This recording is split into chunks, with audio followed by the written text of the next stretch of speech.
If they don't know where you are fine to dry swing once. But the second that you dry swing once, you're not allowed to swing the same angle twice without using some piece of util. At this point, they know that you're somewhere on site, but they don't know that you're sitting back here. So you're fine to swing this angle once, but if you want to swing it twice, you have to use a piece of teammate utility. And this is a rule that I want you to follow. And I have a feeling that this is going to be a problem that I'm going to be seeing quite a bit in this VOD. The second that you shoot once, they know where you are. You need to unswing before they pre-fire you. And that's what ends up happening. Have you ever wanted to see this? But instead, you're just stuck looking at this. Hi, my name is Berate. I'm a Radiant coach. And if you want to get coached absolutely free of charge, join my Discord server, read the VOD submission rules, submit a VOD for me to review, and I will get to it as soon as I can and turn it into a video giving you detailed notes along the way. Enjoy the video. Yeah, you gotta give yourself a lot more time with these shots. Because you are on the off angle here, you inherently have an advantage going into this fight, and that advantage being you have more time with your shot. Because while you're pre-aiming at them, they're gonna have to flick to you. So like by design, you're gonna have like a lot more time to take your shot here. And you'll notice by the time that you actually took your shot and cashed out, you'll notice that they didn't even notice you were there, let alone actually start shooting at you. They didn't clear you, they just ran past you. So probably here, what you have to do is you have to give yourself at least like a solid 1.5 seconds to hit your shot here. Because this angle really has no risk. Because if they start shooting back at you, unless you get one-tapped by a deagle, which I doubt that they get deagles, 99% of the time they're going to be getting ghosts, and at this range, the ghost is not going to one-tap you. If you start getting shot at, you're just going to drop back, play sight, play safe. So here you really have no risk. So really you should be focusing on your crosshair here, and you should be taking a lot more time with this shot because there's no risk to you. And I think that you were scared of getting killed here, but at this point, there's really no risk. So you just sort of recognize that risk versus reward thing. And the way to fix this is to go into games and sort of limit test yourself, right? So go in and see, okay, how long can I actually stand on this angle before I actually get shot? It's like, how long can I stand here and how long do I have to take my shot before it actually becomes a danger? And this just comes from every time you play Icebox to play that angle more. Obviously don't spam the angle a lot in your games because then you start getting predictable and then you start getting pre-fired. But like on pistol rounds on Icebox, when you start on defense, use that angle more and then just sort of limit test yourself a little bit just to see like how long you actually have. Because I guarantee you it's longer than you think. Because of the fact that they have to flick to you. If they don't know where you are fine to dry swing once. But the second that you dry swing once, you're not allowed to swing the same angle twice without using some piece of util. And this is a rule that I follow when I'm playing not so self-sufficient characters like Jett. And by self-sufficient, I mean you have a self-heal or you have a instant get out of jail free card like Reyna. Or you don't have a piece of utility that gives you a direct advantage in a fight because Jett doesn't have a flash, Jett doesn't have a molly, Jett doesn't have really anything to give her a direct advantage. All she has is an escape, a off-angle user, and then an extra weapon. In terms of Jett getting direct advantages in fights, she has to find ways to give herself advantages in other ways. And at this point, they know that you're somewhere on site, but they don't know that you're sitting back here. So you're fine to swing this angle once, but if you want to swing it twice, you have to use a piece of teammate utility. And this is a rule that I want you to follow. And I have a feeling that this is going to be a problem that I'm going to be seeing quite a bit in this VOD is you're re-peeking too much. And when you do peek stuff, you're not giving yourself enough time to line up your shots. Because if you are Jett and you have your dash, you have to like play like you're invincible, because if anything goes even slightly fishy, you can immediately escape. So you need to be giving yourself a lot more time, especially if you have a deagle on pistol round. So general gist, the first peek is free, the second peek will cost you. The first peek is free, the second piece will cost you, and that peek will cost you a piece of utility. When you have the operator, think of it like this. Think of it like this with like power levels, I guess. I think of it like power levels, right? So there's your hold, and then there's your retake on defense. And say there's like a point system, right? When you have an operator, your like sight hold potential gets exponentially larger, but your retake potential gets exponentially lower. And the reason for that, it is very difficult to retake a site with an operator because of all the angles you have to clear. The operator isn't the best for hard clearing angles, because if multiple people swing you, or if you miss your shot, you're dead. The operator thrives in places where you can either get one and get out, or isolate your 1v1s. And on a retake, that's not super duper possible. You're at one point going to be swinging a 50-50 angle, and you're gonna have to make the decision of to hard scope on one angle and hold it and hope that you don't get swung from the other angle. A perfect opportunity is, so say you want to retake the site and you go through mid here, and it does look like you're going through mid here. You go through mid right here, and once you get to this point in the site and you're ready to retake the bomb, you could get swung from here, you could get swung from here, and you can get swung from here. And with the operator, you're kind of forced to hold one while leaving the other two completely open. So retaking with the operator is suboptimal. So whenever you buy an operator, keep in your head that you are pretty much screwed if you have to play retake. And at this point in the round, it looks like you're gonna have to play retake. And look at this, look at this, look at this. Because you have the operator, you're scared to like get up close and fight with the team. So at this point, you are down numbers advantage. So you've already lost this round due to numbers advantage alone. In theory, if the enemies rush the weak side, then they're going to win and you're going to have to play retake. And when the enemies rush the strong side, they're forced to rotate. That's pretty much how attacking works. And if you notice that when they're rushing your strong side with 3+ people or a sentinel setup or whatever, and they're still getting the sight, that's when you realize, oh, the sight hold is weak. I should probably opt to increase the sight hold potential. But at this point, they're just rushing your weak side, and it's your retakes that are the problem. So by opping, you're inherently making the problem worse by making it so that there's one less person on the retake. The only reason why you won this round is the Sova through. I can confidently say, even though you got a 2K, that 2K was a result of the enemies being bad and not you being good. You didn't do any outplays here. Those kills were pretty much spoon-fed to you. In any other scenario where they didn't peek you, you would have needed a rifle there to take a fight, to be the initiation of the like kills, getting those entry picks on the retake. And you can only really do that with a rifle. So by getting the operator here, you've made this round 10 times more difficult than it needed to be.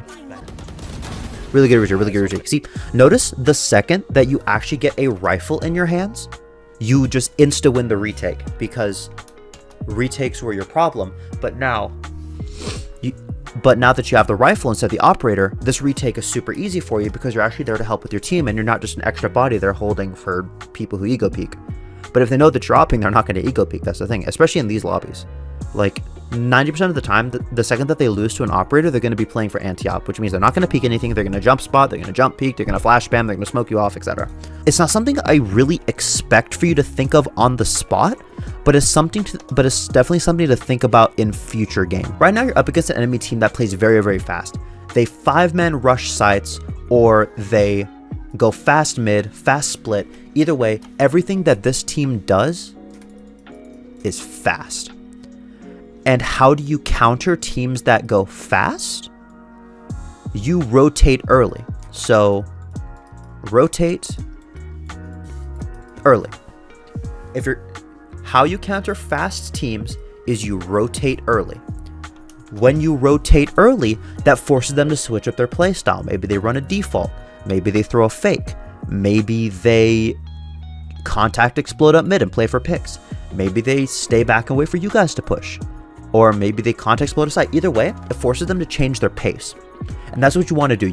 As the defenders, you want to force the attackers to change their pace as much as you possibly can. So keep it in mind. If you're going up against a fast team, or a team that plays fast, or a rush happy team, you need to rotate fast. So the second that you get any sort of information, you're instantly booking it down, spawn, ready to hold down the site with your team. Now, with this in mind, let's see where the problem lies. And this is all pre-round planning.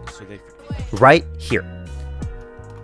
Not only you, but also your Gecko are pushing up B main and leaving the A players high and dry.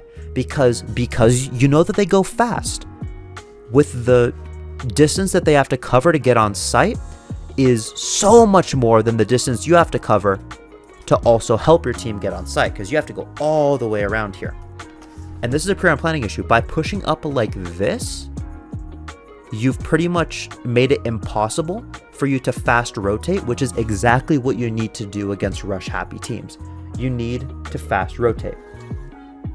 So. Next time, and again, this is not something I expect you to think about in this game, so I'm not going to dog you on it here, but in future games, what you need to think about is you need to fast rotate against rush happy teams. And by doing this play right here, you've given up your opportunity to fast rotate. Now, if they would have ended up going B, then this push still would have been bad because it would be a 5v2. A 5v2 even with utility, because you can get out scot-free, but your Gecko can't, and you're leaving yourself in a 4v4 at best case scenario. And even then, it still favors the attackers, because 1-for-1 trades will 99% of the time favor the attackers. So with all this in mind, what you should have done is you should have played back on site, and you should have played for a fast rotate. So you play back on site. If they go B, you play to get a pick and dash away, right? If they don't come B, then you play for a fast rotate. In this scenario, there's no way to mess it up, if you know what I mean. Like, there's no bad outcome in this scenario, because either way, you either hold down the site and stall them for your team's rotates, or you fast rotate and you help your team. There's no downsides here. With this, you're giving yourself a 50-50. You're giving yourself a 50-50 chance that this will work. And in ranked, this is not what you want. You don't want 50-50s. You want to give yourself at least a 70-30 chance of something to work. Of 70% that it will work, 30% that it won't. This is favorable odds. But right now, the 50-50 is not favorable odds, and the risk versus reward isn't even worth the 50-50 at this point. So this is a pre-round planning issue, not really so much a mid-rounding issue. And then let's see how you actually play out this round. So you completely lose sight. You let them get the Viper ult down because you couldn't stall, and you get yourself flawless. Not going to beat a dead horse here, but the operator's a bit unnecessary. There's two specific reasons why opping here is bad. One, you're opping on your strong side. You do not want to be opping on your strong side, because remember the whole levels thing. If you have an operator, then your site hold potential goes up, but your retake goes down. Now, think about it from this deadlock perspective. If you have your deadlock set up on A, the site hold, so the hold, goes up because of the deadlock. And you have numbers on this site. If you have numbers, I'll shorten it to nub, the site hold goes up even more. So A site is absolutely on lock right now. But because of that, B site, so A is on lock. Right now, B site doesn't have numbers, so no numbers, no numbers, the hold potential goes down. No deadlock setup, the site hold potential goes down. And then finally, no operator. The operator with the site hold goes up. No operator means that the site hold potential goes down. So what you want to do at this point is you need to realize that A is completely fine. So you get that operator and you bring it over to B to even out all of the downsides of not having numbers and not having a deadlock setup. So here you need to use the operator. So A is up, B is down, you need to be the equalizer so that A and B are even in terms of sight holds. At this point, they know where your deadlock is. They know where your deadlock is. The immediate threat for this Viper with the Guardian is this deadlock right now. I want you to take a wild guess on where this Viper's aiming. That's right, at the place that she lost all your deadlock. What is this Viper not going to be looking at? That's right, you. You need to swing off of your teammate's contact here, pop your dash, and take the fight. The reason why you pop the dash is because when you have your dash popped, all risk of you taking this aggressive fight, all risk is negated. Because if things go fishy, you immediately dash out. Number 2, the reason why this fight is advantageous, because popping your dash just to take a 50-50 is no bueno in my book. Just wasting the dash to take a 50-50 is no bueno in my book. However, this is not a 50-50 gunfight. You have off-angle advantage. And that's something you have to realize. You have off-angle advantage at this point. This Viper is aiming at your deadlock and not aiming at you. So if you go pop your dash and take this fight right here, I would say a solid 65 to 70% of the chance you're winning this fight. You're getting a free kill. You're getting some extra money. You're opening up the sight. They don't have their smokes anymore for retake or for sight hold.